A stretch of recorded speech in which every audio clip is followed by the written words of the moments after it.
Amelia Earhart was born on July 24, 1897 in Atchison, Kansas. From a young age, she exhibited a spirit of adventure and a love for the outdoors, often climbing trees and exploring her neighborhood with her sister Pidge. Earhart's first encounter with aviation came in 1908 when she attended an air show in Iowa. While initially unimpressed, seeing those early biplanes in the sky would soon spark a lifelong passion for flying. After receiving flight training and obtaining her pilot's license in the early 1920s, Earhart began to gain recognition for her aviation feats. In 1928, she became the first woman to fly across the Atlantic Ocean as a passenger. This catapulted her to international celebrity status, and she embraced the publicity, using her fame to promote commercial air travel and advocate for women's rights. Earhart set numerous speed and distance records in the following years, cementing her place as a pioneering aviator. Earhart's most famous flights came in 1932,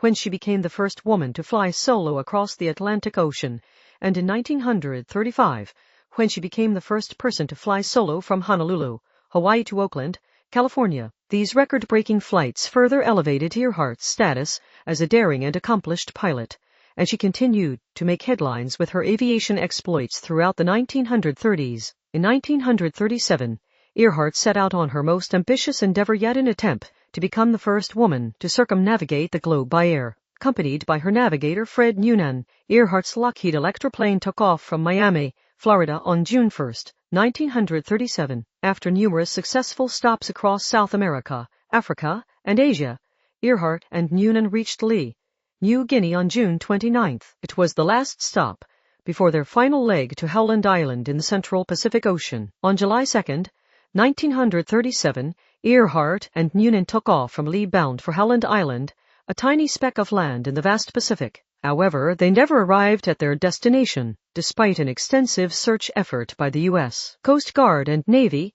no trace of Earhart, Noonan, or their aircraft was ever found. The mysterious disappearance of the famous aviator and her navigator has fueled speculation and conspiracy theories for decades. In the years since her disappearance, Amelia Earhart has become an enduring icon and symbol of female empowerment. Countless tributes, memorials, and commemorative flights have honored her legacy. Earhart was inducted into the National Aviation Hall of Fame and the National Women's Hall of Fame, and her pioneering spirit continues to inspire new generations of aviators and adventurers. Despite extensive searches and investigations, the ultimate fate of Amelia Earhart and Fred Noonan remains one of aviation's greatest unsolved mysteries. Some theorize they crashed into the ocean near Howland Island, while others believe they made a forced landing on a remote Pacific island. The Japanese capture theory and the Gardner Island hypothesis have also been proposed, but none have been conclusively proven. Earhart's disappearance continues to captivate the public imagination and fuel ongoing efforts to uncover the truth.